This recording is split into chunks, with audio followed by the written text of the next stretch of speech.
Hi Scorpio, here is a general look at your solar chart for June 2014. A phrase popped into my head and I don't know where it comes from, and it might not even be a correct quotation word for word, but it's something like, he who masters himself or herself is the greatest of all warriors. And there's an awful lot about the inner planes, you know, and that kind of battle maybe sometimes for some of you. Yeah, and you see, just because we are taught that it's about, you know, daring do and heroes and heroines who achieve, that's all visible, you know, that's all public.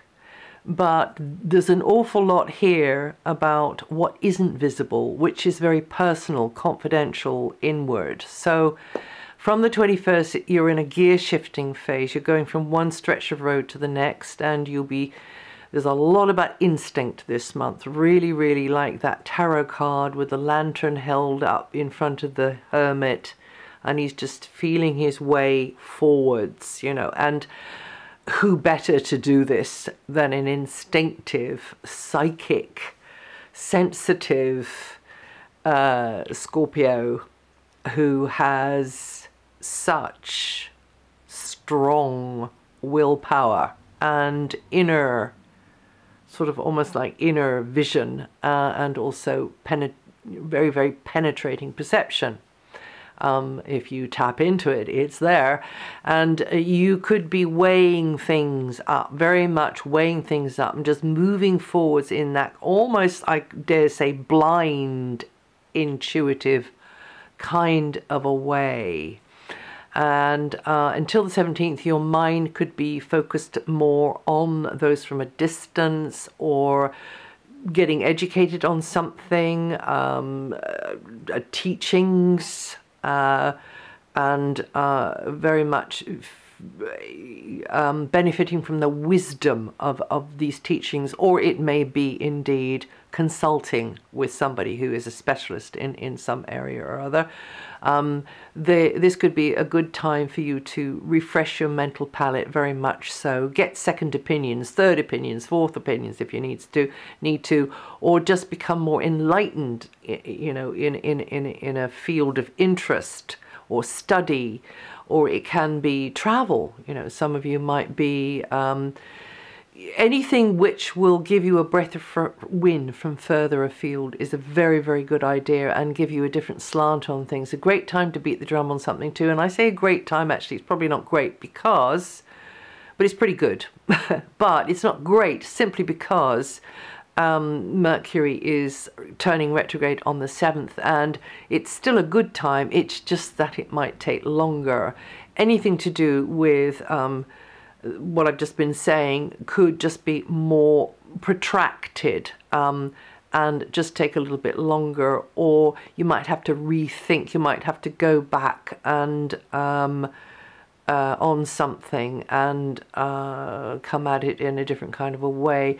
But very much it's a time for others to help you with the information, the knowledge, that piece of the puzzle that you need, and also for putting the word out on things.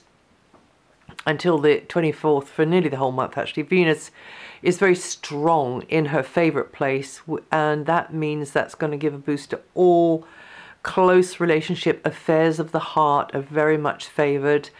You and someone could be feeling very much closer with each other, and this is a growing thing, it's a heartwarming thing, it's a bonding thing.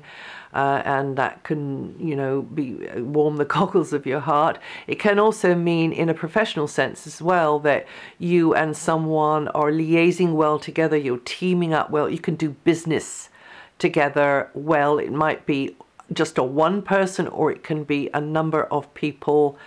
And if that you working like one-to-one, but also liaising with people who can, you know, directly or indirectly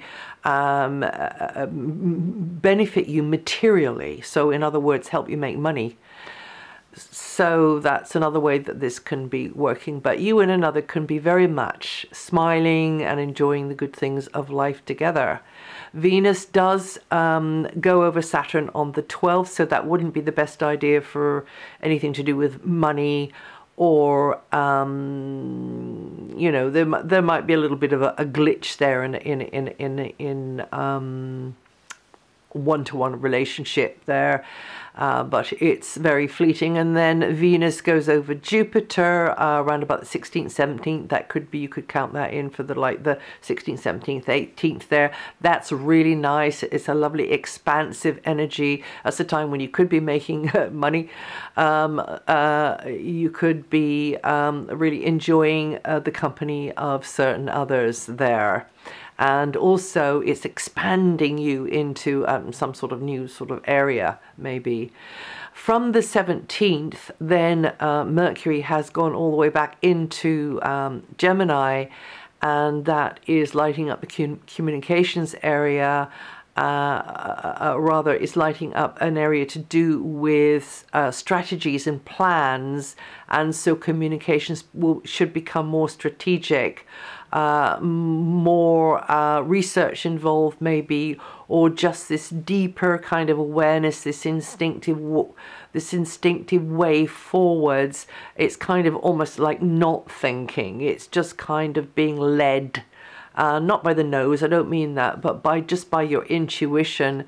And your thinking could be coming from much deeper levels, be more heart-based. And it could even become a little bit emotional, your thinking there, which isn't necessarily a bad thing. It's just that you need to be aware of that if you were to be making an important decision. Don't allow the waters to be muddied, you see. And if that is the way it's working, but if it's not, you know, if it's bringing more clarity, then and you feel that everything is kind of aligned, and you are singing right in tune, and it's not off, and it's not off key, and it's not, you know, then you can be going forwards. There can be discussions which are to do with getting more information on something, which is kind of helping you to drill right down to the root of something, getting to the truth there about something. It can be a little bit like that, and it can be very useful, because then when you do get to the nub of the matter, then you can make the plan, you can make the strategy. Now, for just the last week, also Venus is very much chiming in this area here. So I think this is going to mean that, yes, you can feel very much more during this time, more profoundly, things will touch you more deeply. But it will generally help to balance things with Venus in there from the 24th. So that's coming into where Mercury arrived first on the 17th. And then Venus here means that you're not alone, you're supported, you've got the wherewithal coming towards you, you've got the means, you've got the resource, you've got a holding energy coming in there. So whatever that's about. And it could be one of those things, it could be more than one of those things. Negotiations are inclined to go in your favor also. This feeling of you and somebody else finding this stuff out together, or you and somebody else very much clicking together, you and somebody else really feeling a kind of deeper connection as well. You being able to trust that person, maybe, or not maybe, but it's more likely that you will feel a kind of a solidness within you, and a more trusting feeling towards another, but also being able to speak, you know, put your cards on the table in a confidential way with this other person. Or we can turn this around and we can say, you are the confidant, you are the one who is making the bridge for somebody who brings their problems to you. So it can be either way. Now, from the 21st, the sun then moves into a very much more outgoing area.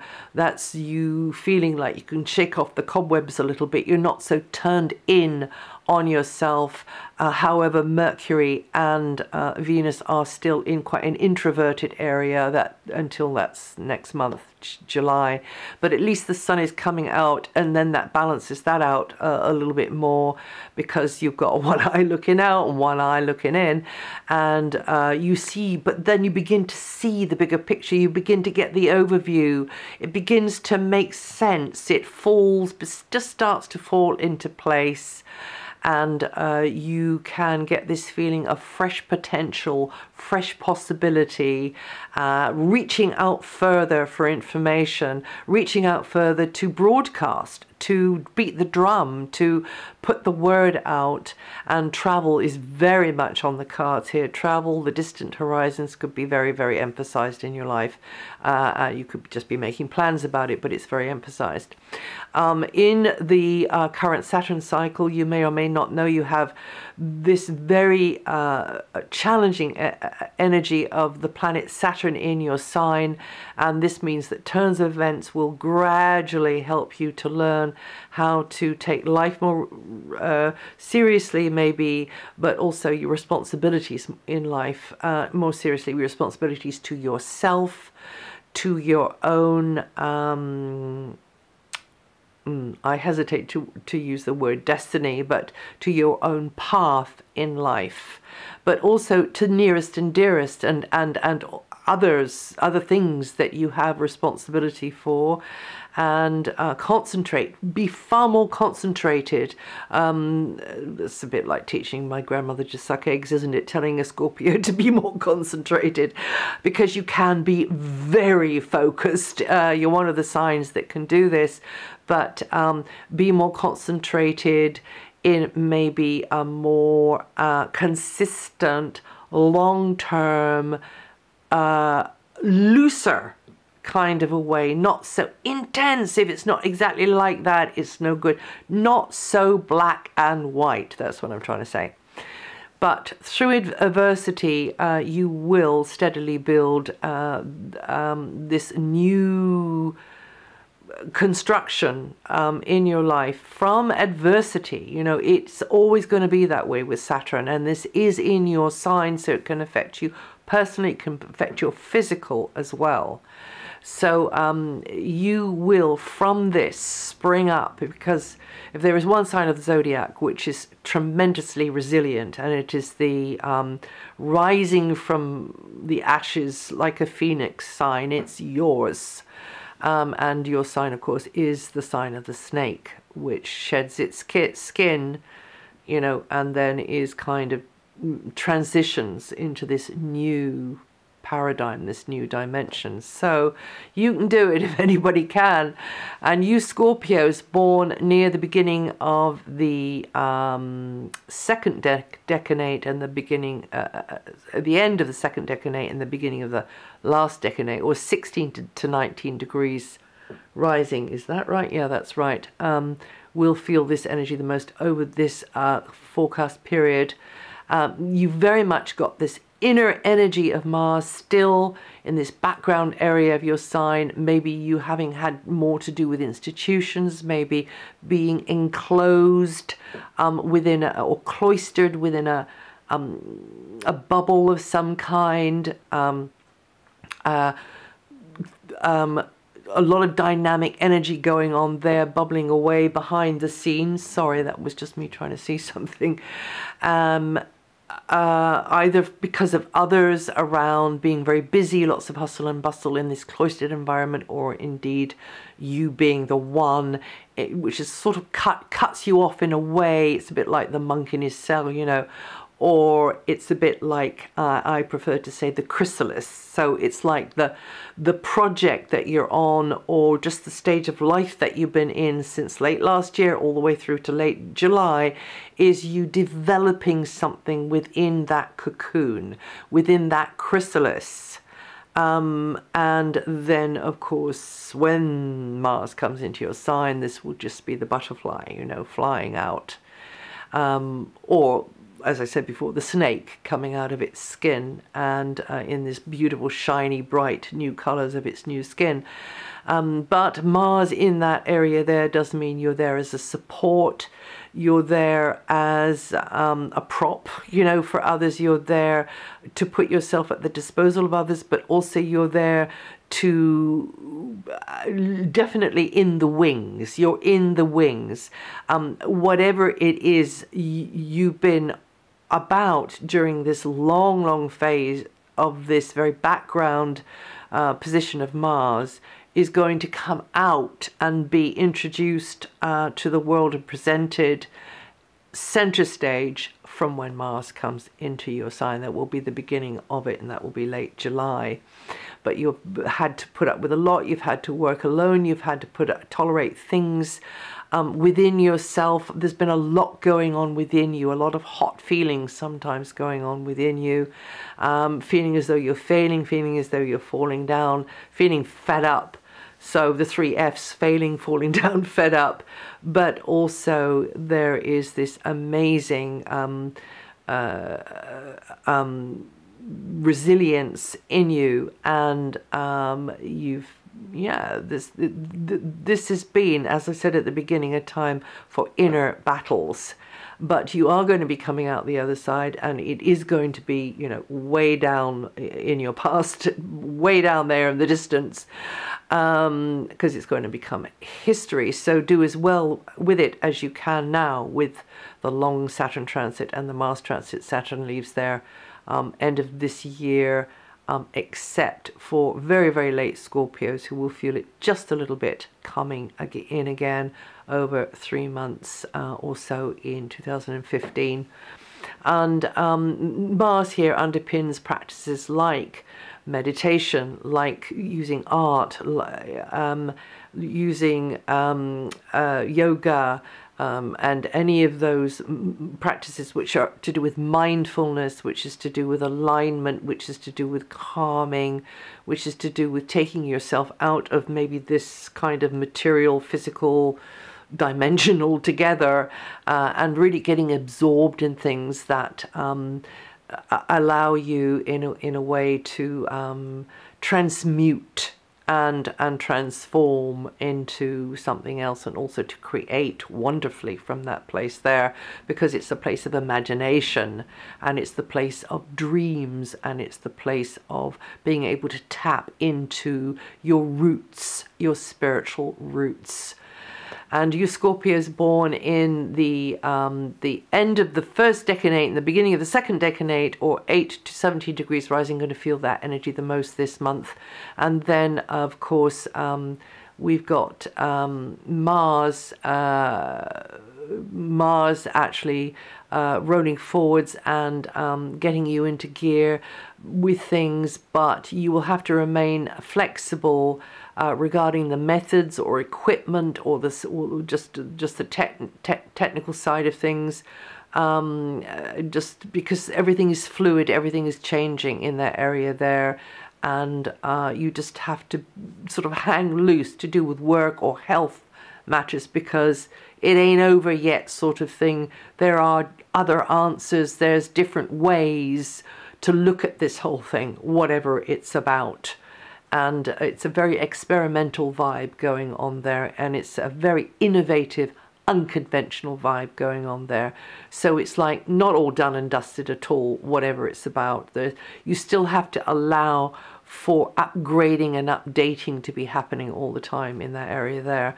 You could have a bee in your bonnet, but avoid coming across into overpowering a way, depending on the situation and your underlying natal chart energies. Work or health could suddenly take you off, or through work or health matters, things could take off in a new direction, or a series of mini little epiphanies or new directions like that. So very much with Jupiter, it's a great time to get the teachings, the advice, the expertise, also on the legal side of things, and all of that to enlighten you, but also to give you the necessary knowledge to take with you to go forwards, the language, you know, the jargon, the language, the written or spoken word, but also other ways of communicating. It's a great vibration for broadcasting onto a larger stage, but also for sourcing the right kinds of crucially correct, you know, bits of information that you need, the pieces of the puzzle. Getting involved in publishing, politics, the law, communications, media, you know, writing that great, doing the magnum opus, the great work, the novel, or the work that is expanding you into new areas. And your known world in general is going to be stretching into new areas, and definitely travel, foreign connections are very, very strongly emphasized. And you Scorpios born in the end of the second decanate and the beginning of the last decanate, or 19 to 27 degrees rising, going to feel this energy the most over the forecast for June. And that's it. If you know your rising sign or your moon sign, listen to those. And if you want to see any of this, check up on anything, this rather long forecast, then you can find that on my website. It's all written up there. And I'll see you the next time.